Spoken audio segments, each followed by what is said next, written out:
Welcome to wishful ಅಡುಗೆ ಮನೆ. ಏನ್ ಪ್ರತಿಭಾ ಬದನೆಕಾಯಿ ಇಟ್ಕೊಂಡಿದ್ಯಾ? ಬದನೆಕಾಯಿಂದ ಏನ್ ಸ್ಪೆಷಲ್ ಇವತ್ತು? ಇವತ್ತು ಭಾರಿ ಫೇಮಸ್ ಉತ್ತರ ಕರ್ನಾಟಕದ ಒಂದು ಸ್ಪೆಷಲ್ ರೆಸಿಪಿನ ಮಾಡ್ತಾ ಇದ್ದೀವಿ.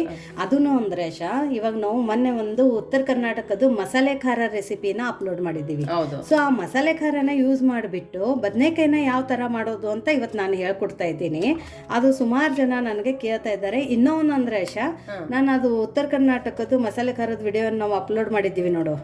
ಆ ವಿಡಿಯೋದಿಂದ ನಾನು ಕೆಳಗಡೆ ವಾಟ್ಸಪ್ ನಂಬರ್ ಕೊಟ್ಟಿದ್ದೆ. ಯಾರಿಗಾದ್ರೆ ಏನಾದ್ರೆ ಕ್ವೆರೀಸ್ ಇದ್ರೆ ನೀವು ನನಗೆ ವಾಟ್ಸಪ್ ಮಾಡಿ, ಅಥವಾ ನಿಮಗೆ ಮಸಾಲೆ ಖಾರ ರೆಡಿ ಬೇಕಂದ್ರೂ ನಿಮಗೆ ನಾವು ಕೊಡ್ತೀವಿ ಅಂತ. KG ಲೆಕ್ಕ ಬೇಕಂದ್ರೂ ನನಗೆ ವಾಟ್ಸಪ್ ಮಾಡಿ, ನಾನು ನಿಮ್ಮ ಪ್ರೈಸು ಕೂಡ ಹೇಳ್ತೀನಿ ಅಂತ.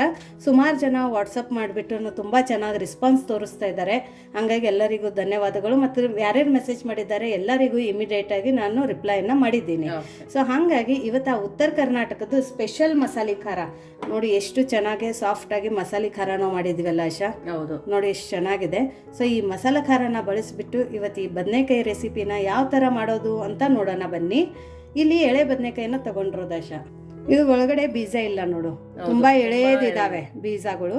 ಸೊ ಈ ತರ ನೀವು ಬದನೆಕಾಯಿನ ತಗೊಳ್ಳಿ. ಬದನೆಕಾಯಿ ಕಲರು ಕೂಡ ಇದೇ ತರ ಇರಬೇಕು, ತುಂಬಾ ಡಾರ್ಕ್ ಇರೋದನ್ನ ತಗೋಬೇಡಿ, ಇಲ್ಲಾಂದ್ರೆ ಒಗರು ಅಂಶ ಬರುತ್ತೆ.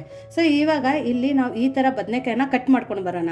ಬದನೆಕಾಯಿ ಮಾಡೋಕೆ ತುಂಬಾ ಹೊತ್ತಿದೆ ಅಂದ್ರೆ ಮಾತ್ರ ನೀರಲ್ಲಿ ಹಾಕಿ, ಬಟ್ ನಾ ಇವಾಗ ದಿಢೀರ್ ಅಂತ ಮಾಡ್ತಾ ಇದ್ದೀನಿ. ಹಾಗಾಗಿ ಬದನೆಕಾಯಿನ ತೊಳ್ಕೊಂಡು ಒರೆಸ್ಬಿಟ್ಟು ಆಮೇಲೆ ನಾನು ಇಲ್ಲಿ ಕಟ್ ಮಾಡ್ಕೊಂಡಿರೋದು.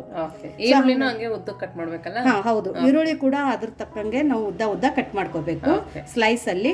ಸೊ ನೀವು ಎಷ್ಟು ಬದನೆಕಾಯಿ ತಗೋತಿರಲ್ಲ ಅಷ್ಟು ಈರುಳ್ಳಿ ತಗೊಂಡ್ರೆ ಇದು ತುಂಬಾ ಚೆನ್ನಾಗಿ ಟೇಸ್ಟ್ ಬರುತ್ತೆ. ಹೌದು ನೋಡಿ, ಇವಾಗ ಈ ಬದನೆಕಾಯಿ ಸೈಜ್ ಅಂದ್ರೆ ಇಷ್ಟು ದಪ್ಪ ಬದನೆಕಾಯಿ ಇದೆಯಲ್ಲ, ಅದಕ್ಕೆ ಇಷ್ಟು ಈರುಳ್ಳಿನ ತಗೊಳ್ಳೋದು.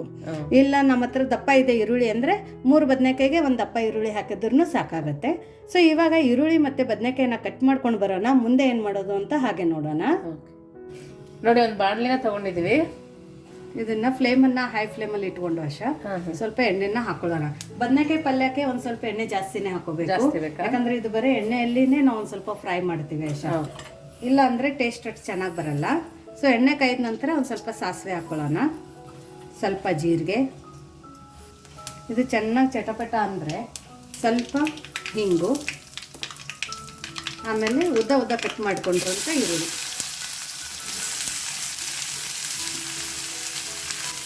ಇದಕ್ಕೇನೆ ಕರಿಬೇವು ಕೂಡ ಹಾಕೊಳ್ಳೋಣ ನೋಡಿ. ಈ ಥರ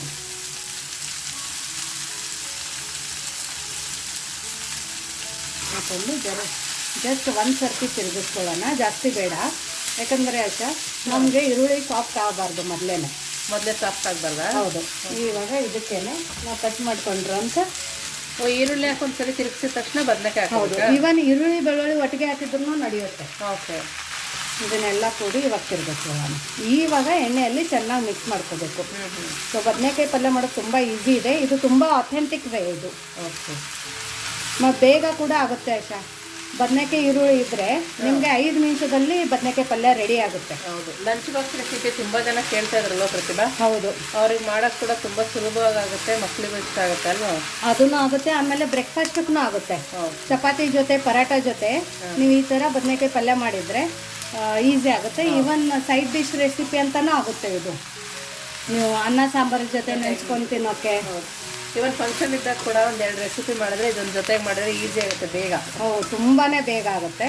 ಸೊ ಇದನ್ನು ಹೈ ಫ್ಲೇಮಲ್ಲಿ 1-2 ನಿಮಿಷ ಈ ಥರ ನಾವು ಕೈ ಆಡಿಸ್ತಾ ಇರಬೇಕು, ಸ್ವಲ್ಪ ಕಲರ್ ಚೇಂಜ್ ಆಗುತ್ತಂತ.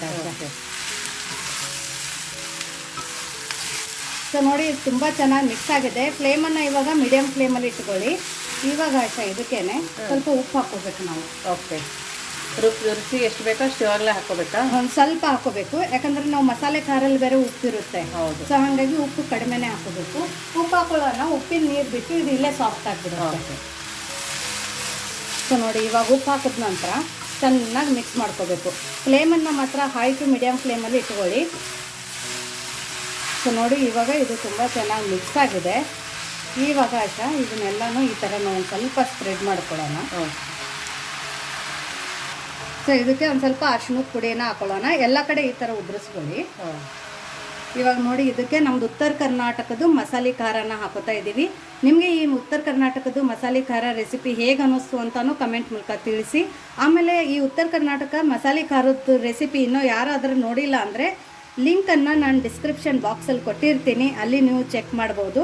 ಇದು ಒಂದು ಮಸಾಲೆ ಖಾರ ಈ ಥರ ಉದುರಿಸಿದ್ರೆ ಸಾಕು, ಇನ್ನೊಂದು ಮಸಾಲೆನೇ ಬೇಕಾಗಿಲ್ಲ. ಓಕೆ, ಒಂದೇ ಒಂದು ಸ್ಪೂನ್ ಅಷ್ಟು ಆಶಾ ನಾವು ಕಡಲೆ ಬೀಜದ ಪುಡಿ ಹುರಿದು ಪುಡಿ ಮಾಡ್ಕೊಂಡ್ರೆ ಕಡಲೆ ಬೀಜನ 1 ಸ್ಪೂನ್ ಸಾಕು, ಆಪ್ಷನಲ್ ಇದೆ, ಬೇಡ ಅಂದರೆ ಸ್ಕಿಪ್ ಮಾಡಿ.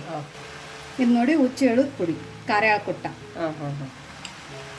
ಇದನ್ನೇ ಮೇನು ಬದನೆಕಾಯಿ ಪಲ್ಯಗಳಿಗೆ ನಮ್ಮ ಉತ್ತರ ಕರ್ನಾಟಕಕ್ಕೆ ಟೇಸ್ಟ್ ಕೊಡೋದೆ ಮತ್ತೆ ಟೇಸ್ಟ್ ಅನ್ನ ಎನ್ಹಾನ್ಸ್ ಮಾಡೋದೇ ಹುಚ್ಚೆಳದ ಪುಡಿ ಮತ್ತೆ ಮಸಾಲೆ ಖಾರ. ಹೌದು, ಇದು ಯೂಸ್ ಮಾಡೋದ್ರಿಂದ ಸ್ಕಿನ್ ಚೆನ್ನಾಗಿರುತ್ತೆ ಅಂತ. ಹೌದು, ಸ್ಕಿನ್ನಿಗೆ ತುಂಬಾ ಒಳ್ಳೇದು ಆಶಾ ಇದು. ಇವನ್ ಹೆಲ್ತ್ಗೂ ಒಳ್ಳೇದು. ನೀವು ಡೈಲಿ 1 ಸ್ಪೂನ್ ಆದ್ರೆ ಕನ್ಸ್ಯೂಮ್ ಮಾಡ್ಬೋದು. ಸ್ಕಿನ್ ಡಿಸೀಸ್ ಇದ್ದವರು ಅವರೆಲ್ಲ ತಿನ್ಕೋಬಹುದು. ಸೊ ನೋಡಿ, ಫ್ಲೇಮನ್ನು ಲೋ ಟು ಮೀಡಿಯಂ ಫ್ಲೇಮಲ್ಲಿ ಇಟ್ಕೊಂಡು ಈ ಥರ ಒಂದು ಲಿಡ್ಡನ್ನು ಮುಚ್ಚಿ 2 ರಿಂದ 3 ನಿಮಿಷ ಇದೇ ಥರನೂ ಸ್ಟೀಮ್ ಮಾಡ್ಕೊಳ್ಳೋಣ.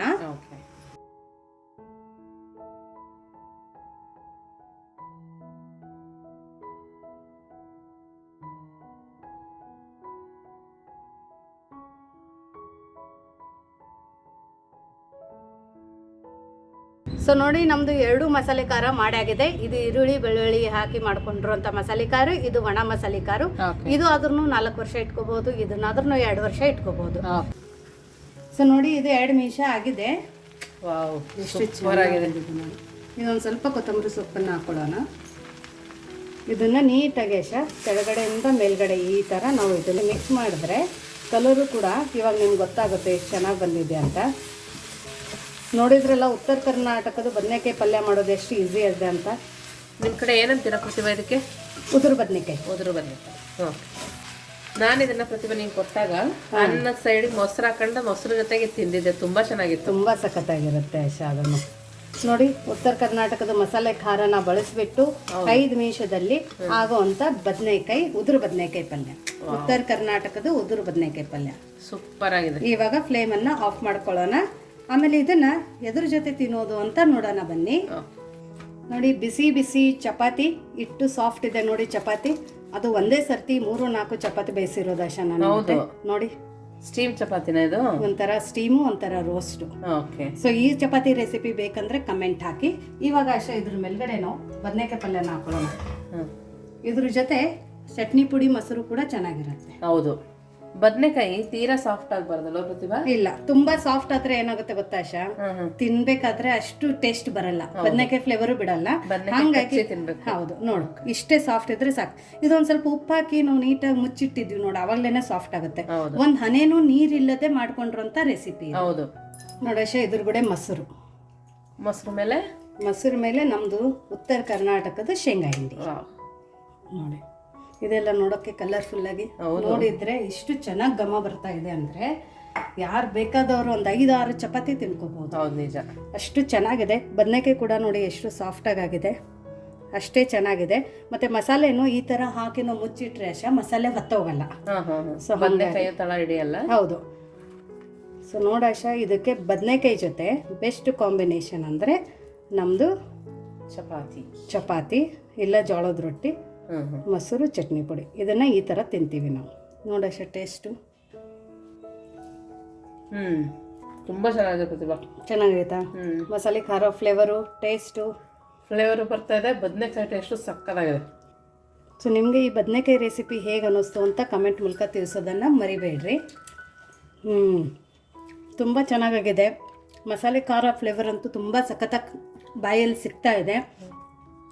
ಉತ್ತರ ಕರ್ನಾಟಕದ ಒಂದು ಮಸಾಲೆ ಖಾರ ಇದ್ದರೆ ಸಾಕು, ಅಡುಗೆ ದಿಢೀರ್ ಅಂತ ಆಗುತ್ತೆ. ಸೊ ಉತ್ತರ ಕರ್ನಾಟಕ ರೆಸಿಪಿ ನಿಮಗೆ ಹೇಗೆ ಅನ್ನಿಸ್ತು ಅಂತ ಕಮೆಂಟ್ ಮೂಲಕ ತಿಳಿಸೋದನ್ನು ಮರಿಬೇಡಿ. ನೀವು ಉತ್ತರ ಕರ್ನಾಟಕದ ಮಸಾಲೆ ಖಾರ ರೆಸಿಪಿ ಮಾತ್ರ ಡಿಸ್ಕ್ರಿಪ್ಷನ್ ಬಾಕ್ಸಲ್ಲಿ ಕೊಟ್ಟಿರ್ತೀನಿ, ನೀವು ಅಲ್ಲಿ ಹೋಗಿ ಚೆಕ್ ಮಾಡ್ಬೋದು. ಏನೇ ಕ್ವರೀಸ್ ಇದ್ದರೆ ವಾಟ್ಸಪ್ ಮಾಡಿ, ಅಲ್ಲಿ ನಾವು ವಾಟ್ಸಪ್ ನಂಬರ್ ಕೊಟ್ಟಿದ್ದೀನಿ. ಕಾಲ್ ಯಾವುದೂ ರಿಸೀವ್ ಆಗಲ್ಲ, ಓನ್ಲಿ ಅಲ್ಲಿ ವಾಟ್ಸಪ್ ಮೆಸೇಜೇ ಮಾಡಬೇಕು, ನಾವು ರಿಪ್ಲೈ ಮಾಡ್ತೀವಿ. ಮತ್ತೆ ಸಿಗೋಣ ನಾವು ಇದೇ ಥರ ಹೊಸ ರೆಸಿಪಿ ಜೊತೆ. ವಿಶ್ಫುಲ್ ಅಡುಗೆ ಮನೆಗೆ ಥ್ಯಾಂಕ್ ಯು.